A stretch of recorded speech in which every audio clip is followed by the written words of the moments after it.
Welcome to the Carnegie Council. Today our speaker is Kevin Kelly, and he'll be discussing his book, What Technology Wants. In thinking about the time and era in which we live, no discussion would be complete without having one that focused on technology and our future. To have that conversation with anyone is easy enough, but when that someone is a person who helped launch the definitive online periodical Wired and is recognized worldwide as a visionary, this is a conversation that you want to have with no one else. With that in mind, it is my pleasure to welcome Kevin Kelly to the Carnegie Council in our program today. The themes in his latest book, What Technology Wants, raise some interesting questions. Specifically, he asks why particular technologies are inevitable and why we have a moral obligation to increase the amount of technology in the world. To answer these questions, he posits that technology is an expression of a self-organizing universe, better understood through the metaphors of biology than engineering. He argues that technology has a life of its own and advances independently of humans. Technology, in this sense, is a product of ideas plus actions and choices that allow an individual to generate and participate in a greater number of ideas. It is at this point that he introduces a discussion of what he calls the technium. The technium, he writes, is a provocative new way of thinking about the sum of all technologies, the society, the culture of tools, and the self-reinforcing system of creating them that we now find ourselves experiencing. He writes that when we enlarge the variety and reach of technology, we increase options, not just for ourselves, not just for others, but for all those who come after us. For any of you who have visited our speaker's website, you will recognize that his book is a summation and refinement of the hundreds of creative ideas and thought-provoking notions he posted in the past 6 years. As Mr. Kelly looks at the inevitable technologies to come, he will introduce us to a brave new world where you will become acquainted with fascinating new technology and receive a better understanding of the true nature of its increasing presence in our society. Please join me in giving a very warm welcome to our guest this afternoon, Kevin Kelly.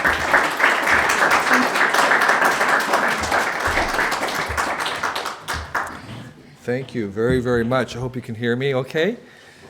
It's my pleasure to be here, and this is actually the launch day of the book, so you're in some senses the first audience I get to talk to. I'm looking forward to having a discussion more than just a lecture, because the questions you're asked will be part of how we think about this. And I want to begin by maybe describing a little bit how I came to write the book. I was a college dropout. I left the U.S. and spent my time in Asia, roaming among some of the most remote villages in Asia that are possible to get to with very little money. These were villages that had very little material wealth. There were some places in the Himalayas, they had almost no metal. It was mostly wood and fiber, stone. And remarkably, the people there, in some senses, were as content, seemingly, although very, very poor and in need of great things. There was a certain happiness that maybe I couldn't find in my own suburban home. And at the same time, though they were leaving those places as fast as they could to move to the city, so there was obviously something that they wanted. But I left there and I rode my bicycle, human-powered, across the U.S. I encountered the Amish in Pennsylvania and was very struck by their lives, who were able to kind of live in a very more simplified version than what I had seen in cities. And I came back and I started to work for a catalog that some of you might have heard of called the Whole Earth Catalog out in California, which was written for the hippies to go back to the land and make their own lives and drill their own wells and build their own houses. So it was a kind of how-to manual. Again, that sort of spoke to me in terms of being simple. And then eventually I did some more Appalachian Trail hiking and found my way back to California to work for the Whole Earth Catalog, where we were reviewing tools. And the idea was that we would find the most appropriate tool for people to do what they needed to do, whatever. And it turns out that one of those tools happened to be a calculator that was sort of a computer, and we got involved with making the first online computer network access called the Well, where actually it was propelled by many Deadheads, the Grateful Dead followers who would meet online and swap tapes and things like this. So suddenly kind of this other facet of technology was entering my life. This was it seemed to be a softer side to technology than what I normally associated to technology. You know what technology is, we commonly think about. Technology is anything that was invented after you were born. And my friend Danny Hillis made a kind of a version of that, or it's anything that doesn't work yet. But that's obviously not true, because most of the stuff in our lives was invented long before we were born. You know, all this stuff here, the chairs, the ductwork, the stuff outside these buildings. This is obviously, there's more technology in our lives than just what was born, but that's how we normally think of it. And as I got involved in technology, I began to see a different facet. I normally thought of it as kind of big, overbearing, industrial, grimy, but here was another version of it. On the online world, it seemed to be a little bit more organic. People would come together in these forums, and they would help each other. They would do things for free, things that we now kind of understand. But at that time, in the mid-'80s, it was remarkable what people were doing, writing for free and doing all kinds of things. And to me, it felt almost like an Amish barn raising, what was happening there. And so I began to change my mind about it. I began to look at the culture around technology. So I wasn't really ever that interested in gadgets and things. I was more interested in the culture that would come around, that would be built around. I was interested in sort of what these things meant to us. And one of the directions this was leading to was I was involved in originally photography, then writing, and then editing. I was editing the Whole Earth catalogs. I eventually got involved in editing a magazine called Wired, which was not about the technology. It was about the culture around the technology. We like to think of ourselves as sort of a lifestyle magazine, in the way that Rolling Stone was a magazine about music culture. We were a magazine about technology culture. So in my role at Wired, I got to hang around with a lot of people who were making the technologies of the future. And these were people inventing the chips and the software and the computers and the pharmaceuticals, the biotech. And I became more and more interested in the tools themselves. And so I started a blog where we reviewed tools one a day. So I have hands in both the old world, where I was trying to keep the amount of technology in my life to a minimum, and this new world that was all about maximizing the number of technologies in the world. And the book came out of a little bit of my own efforts to try to understand what technology meant. Where should it fit into the realm of the world? When a new technology came along, should we embrace it or hold it off? And was there a framework for understanding that?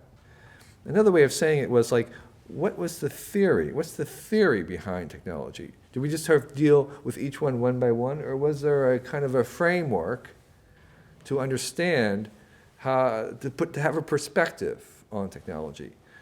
And in that sense, that's what this book is about. It's trying to answer that question of what's the framework, what's the situation, how is technology situated in the cosmos, so to speak? How does it relate to us? How does it relate to nature? How does it relate to the meaning of it all? And it took a number of years in thinking to kind of look at that. I'm mostly kind of more of an editor type than a writer type. I was hoping that I could just find that right philosopher, the academic who had us all figured out, and I could interview them and they could tell me their stories. But it didn't work out that way. Instead, I sort of spent some years thinking about it, and this book, What Technology Wants, is sort of my my version of what I think kind of a technoliteracy is, which is what we need to know about how this system works. And so I have to, again, we think of technology as anything invented after we were born. We think of it as this stuff.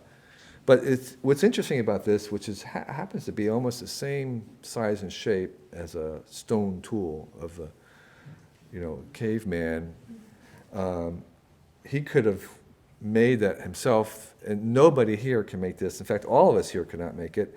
This technology requires probably about 1,000 other technologies to exist.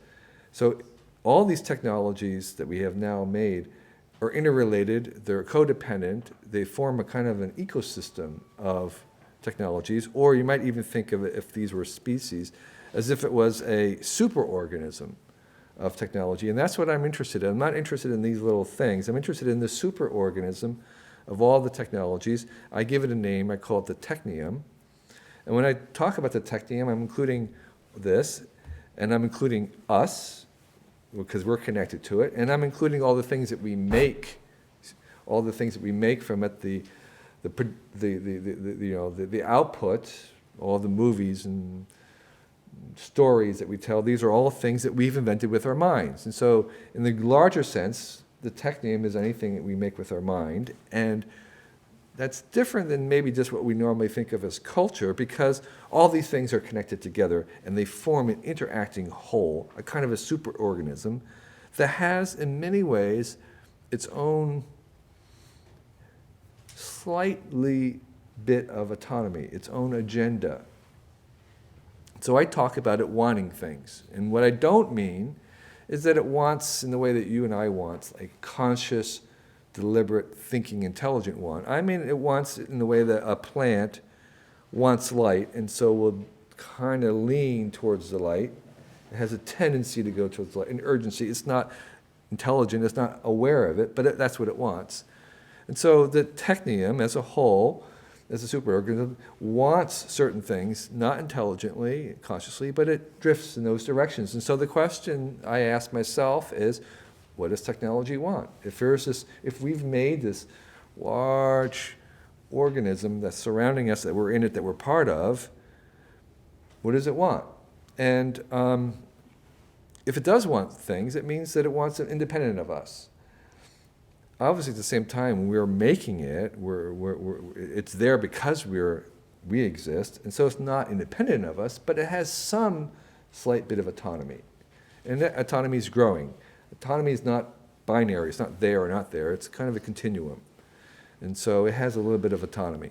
So, what does it want? That's the question. Well, what it wants is, in many ways, where it came from. When I stood back and looked at technology as a whole, it seemed that it was an outgrowth of our minds and our own culture, which has been on a 3.7 billion year journey. And that journey, if I looked at what evolution wanted, it has a very distinct direction. Biologists are slowly coming around to admitting that there are directions in evolution. The standard orthodoxy for many years was that it was completely random, that there was no direction whatsoever. Although any ordinary person found that shocking because they could definitely see a direction in evolution. The major direction was from simple to complex. I mean, we see that. We see that there's initially very simple cells and organisms, and over time the most complex became more and more complicated, and we have our bodies today which have 250 different cell types, whereas there was just one cell type 3.7 billion years ago. So we see an arc of increasing complexity in the long journey of life. And we see other things too, if we look at them in an abstract way. We see that there's a trend towards increasing diversity. Again, we can take quantitative measurements in biology, the historical record of fossils and in different families, and we see that over time there is more diversity in life on the long history. There's movement towards increasing diversity. There's also increasing movement towards specialization. So the first cell was a general cell. Over time, you have more and more specialized cells. We have 250 different kinds of cell types. So we have skeletal cell, muscle cells, brain cells. The same thing, and this is where I'm going with this, is you can apply the same kind of trends, macro trends, to technology. So the first things that we make, the first hammer, was just a general purpose hammer. Very quickly, we started to make specialized hammers, hammers that would break bone, hammers that would be used for pounding in wood, and in industrial aids, there are all kinds of specialized hammers. We made we'd have a cutting implement, and then we'd specialize it, make it a special kind of knife or scissors or other things. And we do the same thing with computer chips. We have general purpose chips. We make specialized chips. We have a camera. We make specialized cameras. So that trend towards specialization, even in our own jobs, takes place. So there's another long-term trend. There is a trend towards increasing structure. Things become more and more complicated. There's a trend towards emergence, which means that as things become complicated, they form into a hierarchy of levels. So you have cells combine into an organism. You have organisms combine into colonies. You have colonies combine into societies. So those increasing new levels are something else that we see a trend in the technium. There's other trends like towards ubiquity, towards energy efficiency, towards degrees of freedom. And let me give you just one last example of what I mean by energy efficiency. So all these systems, including life, come out of a class of systems called exotropic systems, which means that they're self-organizing. That's basically what it means. They're self-organizing and they build up over time. One rule of the universe that we know that's true everywhere is the rule of entropy. So the universe is running down in terms of energy. It's just going down and it's sort of coming to some finite end state called heat death, where there's nothing, everything's flat, so to speak. That is true. Anytime you do anything, you increase entropy, it goes down. That's true around, except for a few little pockets here and there where things are running up. Things are getting more complicated. And that starts in places like the galaxies, which have their own kind of ongoing structure. They spin around and they kind of maintain themselves over billions of years. Planets, which maintain some kind of order against the entropy of the rest of the universe, building up mountains and things. Stars, which maintain a very complicated order and a whole sequence of complicated arrangements and structures for billions of years. And then here and there we have one planet where we have life, and we see the structures of those things sustaining in permanent disequilibrium against death, of the heat death of the world. And that exotropic system continues to get more and more complicated. So what I'm suggesting is that there's a continuum, a connection back all the way to the Big Bang with these self-organizing systems that make the galaxies and stars and life, and now is producing technology in the same way. So this energy flowing through these things are interestingly becoming more and more dense. So if you take the amount of energy that flows through 1 gram per second in a galaxy, it's increased when it goes through a star. It's actually increased in life. So the energy, we don't realize this. We think of the sun as being hugely immense amount of energy. But the amount of energy running through a sunflower per gram per second of a livelihood is actually greater than in a sun. Intuitively, we don't make that sense, but that's because the sun is just so huge and it's so big and the temperature is so high, but actually it's so dense that when it's multiplied out, the sunflower actually has a higher amount of energy flowing through it. And all life, animals even have a higher than the plant, and a jet engine has even higher than an animal. And the most energy-dense thing that we know about in the entire universe is the computer chip in your computer. It's sending more energy per gram per second through that than anything we know. In fact, if it was to send it through any faster, it would melt or explode. And that's actually one of the problems with computer design right now. It is so energy dense that it is actually at the edge of explosion. And this is a challenge for them designing it. So that, again, I go through that just to show you that there is a continuum with the origins of the universe, these systems like galaxies and stars, life and technology. There just was one long arc all the way back to the beginning. And what I hope to show is that we're just in the middle of it. We're not by any means the end of it. This is going to go forward into the future. And that's what I'm suggesting is if we take the long view, we can say, well, what about technology in the future? Where's it going? Well, here's a couple things we can say about it. It's going to become more complicated. It's never going to become simpler.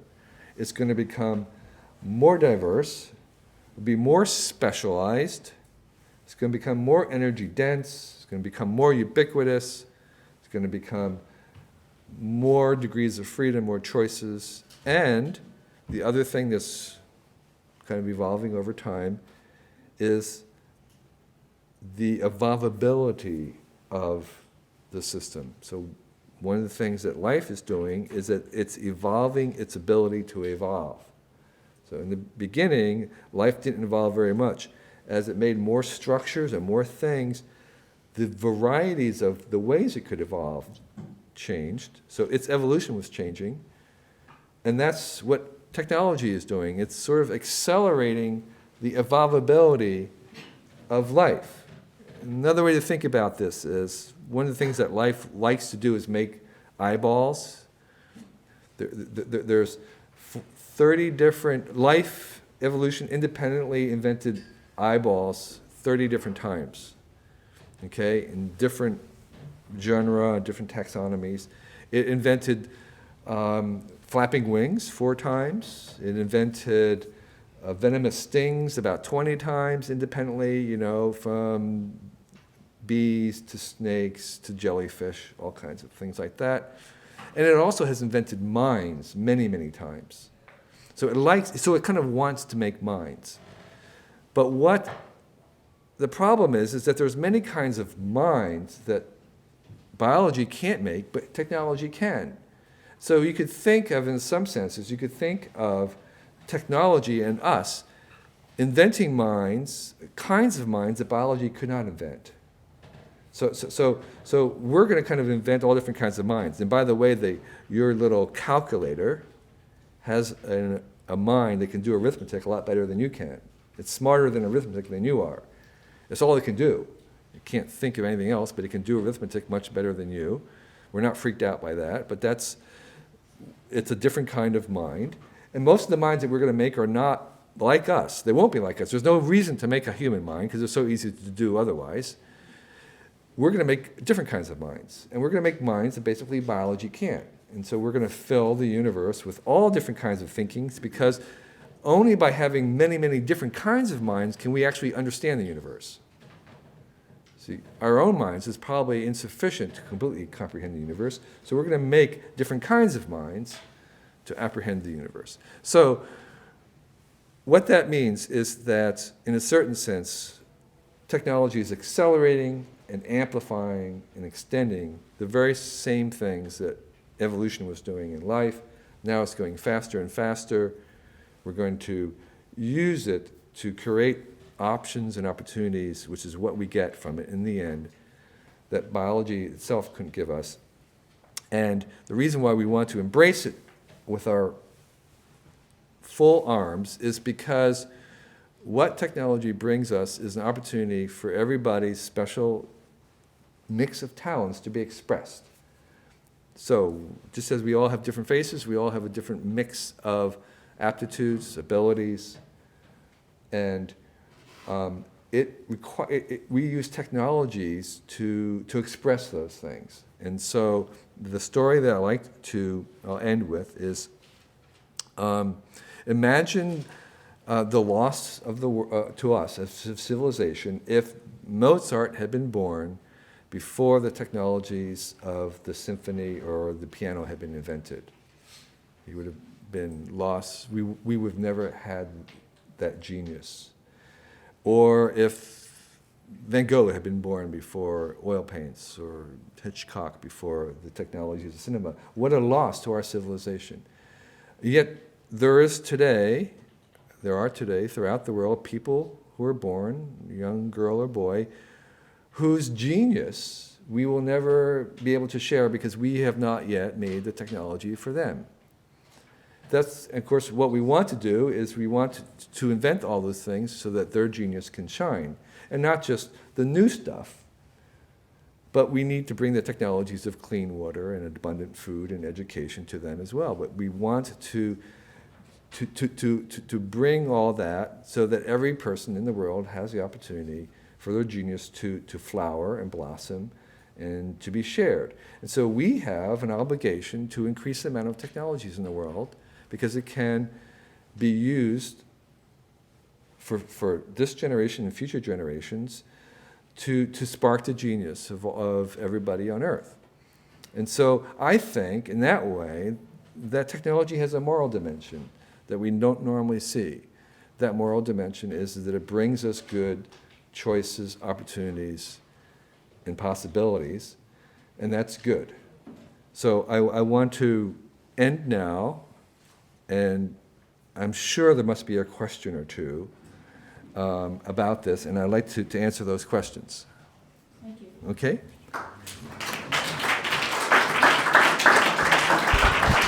Well, I know that this was a little bit unusual, but there are many interesting ideas presented, and I'm sure you have lots of questions, so I ask that you, when the microphone comes to you, just identify yourself. All right, no questions. I have a question. Oh, you have a question? Okay, we'll go to you first, and then.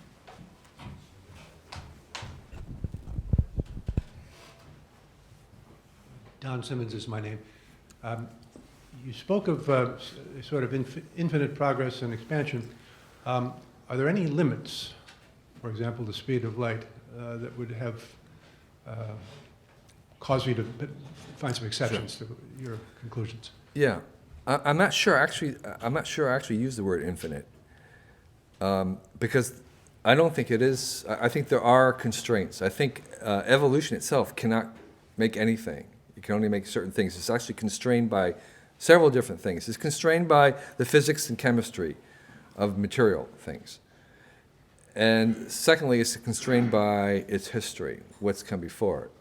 So we know that. And then thirdly, it's also constrained by some of these internal dynamics that I was mentioning about when you have large, complicated systems. They also restrict where it can go. So there's lots of restrictions. I don't believe that technology can make anything. I think there's lots of restrictions, first fundamentally driven by the limits of physics and chemistry, and also driven by what's come before. So I think it can't go anywhere. However, having said that, the possibility of space is still so huge that it could be infinite to us, but we still have plenty of room for all kinds of things. Yes. Oh, okay. Yeah. I guess you got to wait for the mic. In the book, you talk about. Identify yourself. Oh, sure. My name is Todd Galen. In the book, you talk about Carver Mead and Gordon Moore reevaluating what Moore's law is all about. I always thought that Moore's law was simply the adding of transistors, and it was actually bound by laws of physics. But according to Mead and Moore, they said it is actually propelled exponentially by way of economics and belief. So I was wondering if you can maybe describe what role belief plays in the exponential curve of technology vis-a-vis, I guess, what Kurzweil says. Sure. So to recap, there's this observation called Moore's law, which was started off by Gordon Moore noticing very early that when computers were being invented, that the number of transistors on the chip and their cost, the number of transistors would double every 18 months and the cost would halve. So you would increase the power of computers while getting cheaper. And that observation has actually been on almost an incredibly straight line for 20, 30, 40 years. And so it's called Moore's Law. And what it means basically to most of us is you don't buy your computer until you need it at the last minute, because next year is going to be twice as good and half as costly. Okay? Now, the question is, was Moore's Law inevitable? What drives Moore's Law? Where is this coming from? Now, the founder, Gordon Moore and Carver Mead, actually believed that this is a self-fulfilling prophecy, that because it started on this way, the entire industry could see where it was pointed to, and they would work, and the financiers and the engineers and all would have a goal. They would know where they have to get the next year, and they would move towards it. Now, that turns out to be probably not true. I mean, not true that they were working on that, but that that's not really not what's driving it for several reasons. One is because other people have done calculations to show that Moore's Law, in terms of not transistors, but in terms of measuring computer power, was happening long before Moore even noticed it, or anybody noticed it. So the effect was happening before anybody believed it. And we see it happening, we see the same kind of curves happening in many, many, many industries, and it happens before people believe that there was even one of these curves happening. Okay? And so what this suggests is that this is actually an inherent attribute of the physics.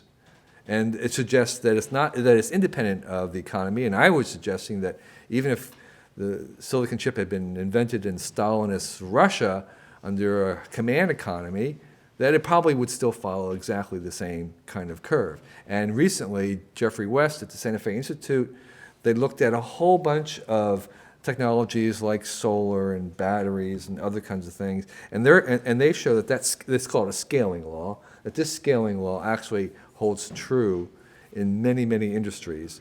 And there's another scaling law that happens even wider, which is that there's a direct proportion to the cost of things to the volume that they're produced in. So they've shown this across about 2,000 different industries. They can show that the volume, that as the volume of things, cumulative volume of things that are produced, that's inversely related to their cost, that drops down as volume increases. And so it really has something to do with the basic shape of the economy, the basic shape of physics, and it's not really a self-fulfilling prophecy. And in this way, I suggest that it's inevitable, that these kinds of curves are inevitable, that this is one of the characteristics of the technium, is it exhibits these scaling laws. And so what does that mean? Well, imagine it's 1960, and the only thing you knew was that computers are going to get twice as fast and half as cheap for the next 3 decades. First of all, you'd be incredibly wealthy, but you'd also be able to, kind of engineer your education system and your political system, all kinds of things. If you really believe that and knew that, you could do all kinds of things to really prepare to gain the full benefit of the fact that this was going to happen. So inevitable things, whenever you use the word inevitable, those are kind of fighting words. And a lot of people find them scary, but I think actually we should just take them as a means, an opportunity to optimize.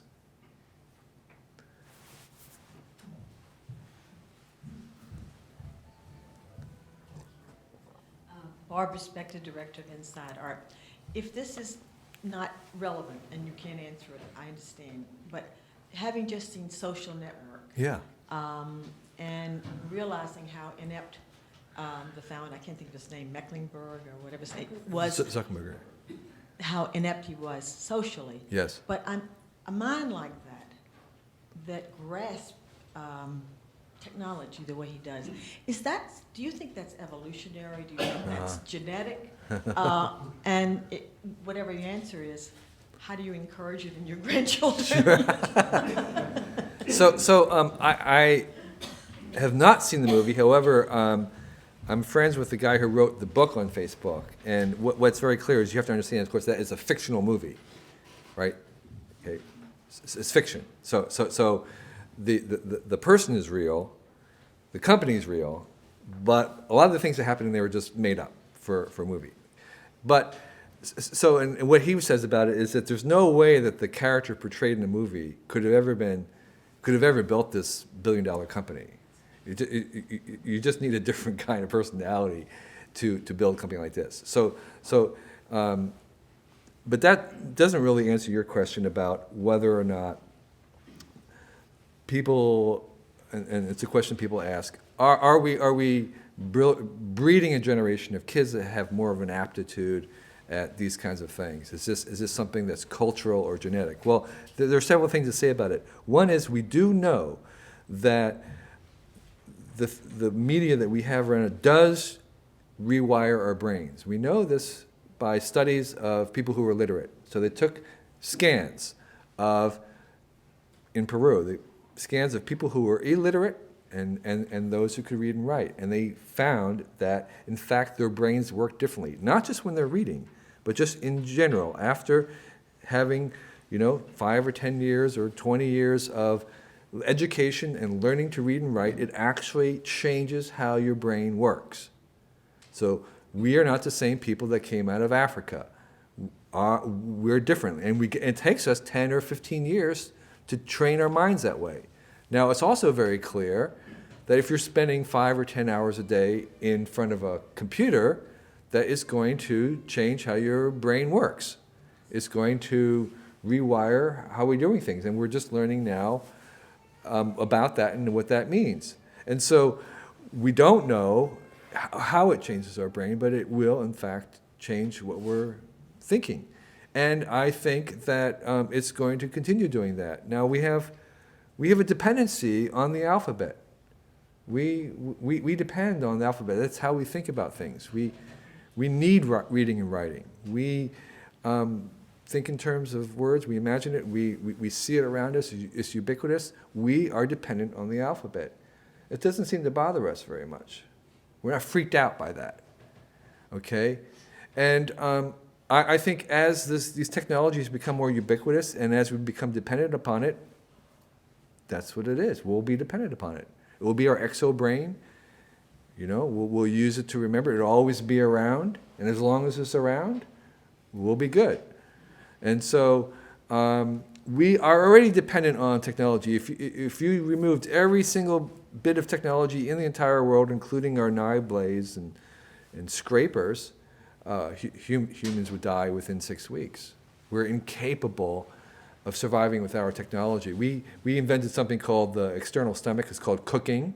It allows us to digest stuff that we could not otherwise. It increased the nutrition. It changed our jaw and our teeth. So we are physically different people because of our invention. And so while we can live on a raw diet, it's actually very hard to breed on a raw diet. And so what we have done is we are now dependent on our technology, and we will become ever more so. And that's just the definition of who we are. We're the first domesticated animals.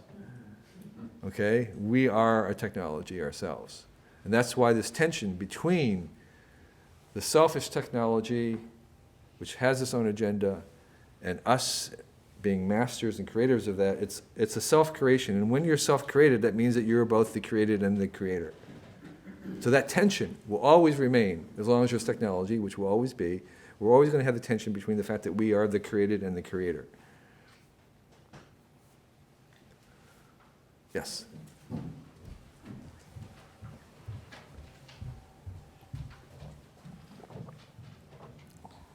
Nancy Kirk, I wondered about the moral dimension. Yes. There was technology prior to World War II. Yes.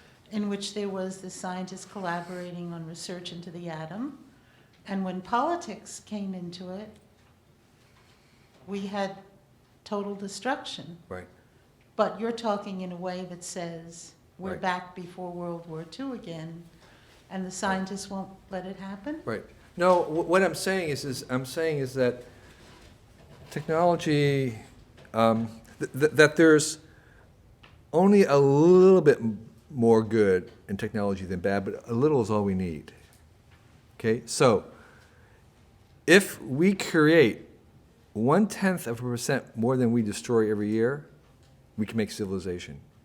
Because that 0.1% compounded over centuries is all that we need.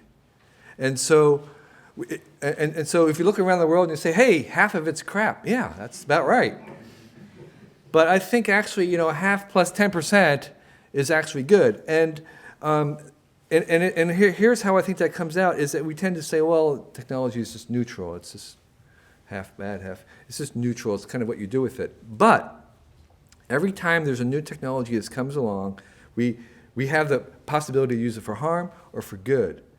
But we also suddenly have a new possibility we didn't have before. We have a new choice we never had. And that new choice is that little tiny 10% that's better. Because we have now another freedom that we didn't have before. That tips it into the good side. So it's not much better, but that's all we need over the long term. And so that's why I'd say that over the long term it's good, because it increases choices and possibilities. If you say that technology is a positive force, Right. but yet people are also saying that all these new gadgets sort of dumb down culture, how do Sure. you reconcile the two then? Well, I think a technology is not powerful unless it can be powerfully abused. It's not really powerful unless it can be powerfully abused. And so there is going to be there's going to be a learning period. There's going to be a time when things there will be phases of people where they go through and they become addicted. They don't know how to use it. I mean, we forget the entire uproar and the dismissive nature that romance novels had. Romance novels were completely discounted as terrible race. Like all these young people reading, this was terrible. I mean, really. I mean, they were considered a waste of time, a debasing of culture, all these things. The Telegraph, when it first came in, was the same way. It was something seen as subversive, leading to all kinds of romances and abuses. And so every new technology, when it first comes, as the culture tries to figure out where it fits into things, is often seen as debasing and catering to the base instincts or addictive behaviors. And those, in some cases are true. It takes a while for us to understand our own limits and where things fit into it. And I think that's what's happening with online life. There are some people who are addicted to it, but there's also, I think, a rearrangement of understanding what it is and learning how to use it. And I think people go through phases very, very, very quickly. I mean, just 20 years ago, was it 20 years ago or so, 30? The discussion among the academics was the end of writing. Nobody was writing anymore. I mean, it was like nobody is writing. It's like it's dead. What are we going to do? Well, people write, I mean, by far, by any measure at all, people are writing more now than ever before. Kids are writing far more than they ever wrote before. And that's because this thing came in, this thing that was dismissed as only nerdy, adolescent, pimply boys were going to use. That's what it was. That's what it was called. I mean, I know because that's what they were telling us. That's what revived writing. There's writing has gotten a huge expansion in quantity and quality, and it's because we finally figured out what it's good for. And I think that's part of what I see the technium is that we have technologies, we want to find the good home for it, good job, and we want to find the right place for it. DDT is horrible. Don't give it the job of pesticide, spraying cotton fields by the millions of acres. That's a terrible job for DDT. It just causes all kinds of havoc. Use it in locally sprayed around households, eliminates malaria and saves millions of lives a year. And it has very little environmental impact that way. That's a better job for technology. So we want to find the right jobs for these things, the right friends. Just like there's no bad children, there's no bad technologies, you just got to find the right place for them. Yeah.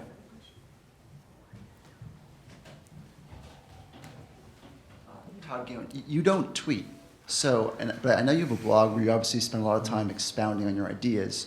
You obviously read a lot of books, but do you feel like people may write more in terms of 140 character tweets or Facebook updates, but are people really writing, expounding like you are in essay form on your blog? Well, I don't tweet just simply because right now I've decided I want to, instead of staying on top of things, I want to get to the bottom of things. And so that's my phase of life. I will probably tweet and do all these other things at a different phase, at a different time. And I believe in sabbaticals, too. I think you should, I mean, I literally take a sabbatical from work, and I think we should take some sabbaticals from media. Doesn't mean that I'm going to reject it, it just means I'm going to take a break and do something and come back in. And I think I think, yeah, you think differently when you're tweeting and doing all these things, and I think that kind of thinking is actually necessary. I think it's actually part of this kind of continuous partial attention that we have to things is actually a proper response to the degree of change in our environment, that we actually need to kind of have this kind of thinking.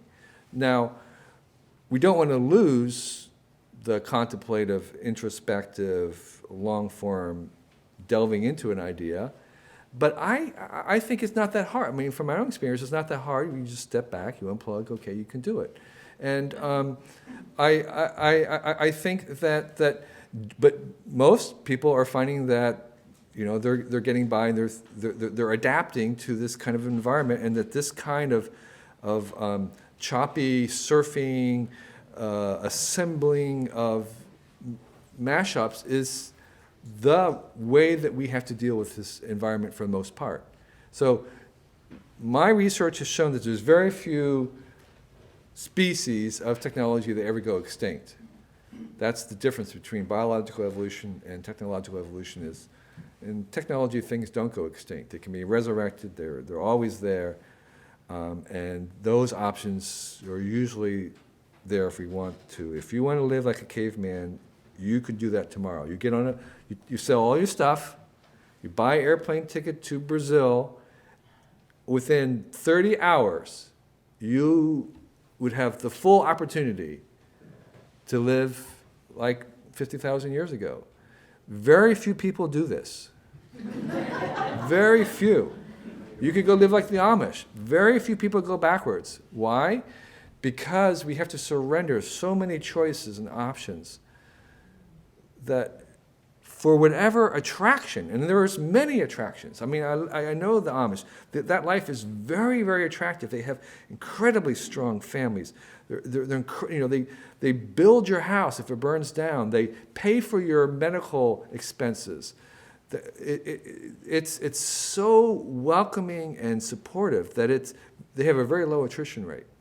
And this is even after the kids do the Rumspringa, which means that they're allowed to kind of live as civilians and have sex, drugs, and rock and roll, and they still come back because it's so supportive. But the price of that is that they surrender options and opportunities. If you're a girl, I can tell you what your destiny is. It's a housewife to have mommies and babies. That's it.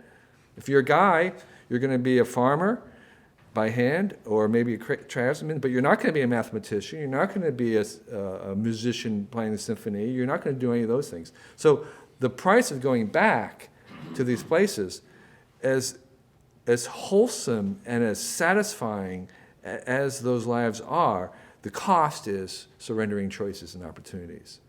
And in general, I think the whole arc of evolution is towards expanding those. And that's why, by embracing technology, we can align ourselves with this long arc throughout the cosmos into the future. And that's something bigger than ourselves. Another thing you do is you evaluate new technologies. I was just wondering what was the most interesting or fascinating or unusual thing that you have seen that's coming around the pipe? Yeah, so in this book, I don't try to talk too much about new technologies because it will date very, very quickly. I do talk about the robot, and we are making technology and designing into it more and more autonomy. That's the general drift. Besides this kind of super organism of technology with more autonomy. We are actually trying to make artificial intelligence and robots that make their own choices, that are kind of like children, that will have their own wills. And I went to visit a place where they were making one of the more advanced robots called Willow Garage in Stanford. And I was there because this particular robot has the ability to actually find a plug and plug itself in to repower itself. Okay, no one's taught him where I say it's to him. No one's taught it where these things are. It can actually perceive and look and travel around on its own, and actually get its arm and takes its tail kind of and plugs it in. And I stood between it and a plug, and it was very clear that it wanted power. So it had a want that was very, very visible to me. It was never going to hurt me because that was part of his program, was not to hurt. But it was very clear it was going to get powers, and if I stopped, it would go around, and it was somehow or other get it. And so again, it's not conscious, it's not aware, it's not even very smart, but it definitely wants something. And if your cat wants something, birds want. I'm using it in those kinds of terms. So the stuff that's coming down is going to be more smart, more sentient. It's going to become more complex. It's not going to be simpler. It's going to be more codependent on other things. Again, we have life in our gut. We have bacteria in our gut that has always been surrounded by other life. The first life on Earth was surrounded by inert material, and then over time, the life became more and more life, and so a lot of life has never touched inert material at all. It's all been codependent on other life around us. Ecological systems are that way. The more complicated and robust they are, the more mutualistic they are with other species of life, and the same thing's happening with our technology. We're making technology that's dependent upon and relies upon other technologies, and that will go into the future where we'll have technologies that are dependent on more technologies. I did a calculation that showed that 3/4 of the total energy that we use on the planet right now, at least in the US, I think, is used in servicing technology. So just kind of roughly 3/4 of the energy of the gasoline that you use in your car is used to move the car and not you. You're just a minor passenger in this whole thing. And so we have energy used to heat the warehouses that are holding the stuff that we have, or to move the stuff that we have. So already, this technium is consuming 3/4 of our energy. Okay, and so that is also where it's going. There'll be more technology used to support more technology. Most of the traffic on the internet is not people talking to each other, it's machines talking to other machines. And so, yes? Could you just wait until the microphone comes, please? Thank you. Carol Rappaport. Part of that, though, is, also all the data tracking, right? So everything that everybody is doing. So whether it is the robot, because I know they've started with the robots, I don't know, I remember the dog 10+ years ago. Right. I mean, all of that is also reacting to how you would use it. So yes, the energy is more and more, but the collection of the data and your privacy really is extremely different than the romance novel that you mentioned before, and that impact on society. So how do you really feel about all of that data being collected and the use of it, or the misuse of it? So there's two ways for me to answer that. Personally, I am willing to surrender. You can think of privacy as a currency. I'm willing to surrender this, pay for that in terms of the good stuff that I get in return. So that's me personally. Not everybody's the same way. I really respect and honor that. But you asked me personally. I'm ready to have it. Pretty much all the way. Pretty much all the way. If I get stuff, in other words, here's what it is. Total personalization requires total transparency. Okay, so you can't say, be personal to me, tailor everything to me, but I don't want you to know anything about me. It doesn't work. So if we really want everything to be, if I want to be treated as an individual all the time, then I actually have to represent myself as that individual. And so I want total personalization. So that price is going to be total transparency. Now, not everybody is going to go that way, all that way. That's fine. We'll have choices in that.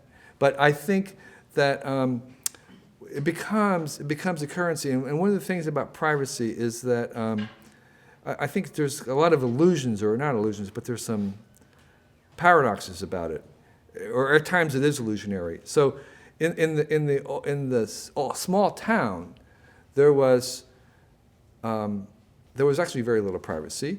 There was a lady across the street who watched all your comings and goings. She knew everything, who your friends were, where you were there, who's new. Now, the thing about that was several things. One is you knew everything about her. It was symmetrical. You could see her comings and goings. And secondly, there was a benefit, because if you were out of town and then someone was coming who wasn't your friend, she called the cops, or she knew you well enough to actually give you a benefit by being a watchman. So there's two things about it. One, it was symmetrical, so you knew as much about her as she knew about you, and two, you got benefits from it. So I think part of what the internet has come off is that it's been asymmetrical. It's like they know a lot more about me than I know about them. But if we can bring it down so it is symmetrical again, where I know as much about them as they know about me, and two, I get to correct or make sure that it's correct information that they know about me, and three, I get a benefit by this exchange, then I think we're a lot more comfortable with this. It's a little bit more like the small town. I want to thank you for introducing us to a new Sure. way of thinking about technology, and Sure. please join us to continue the conversation.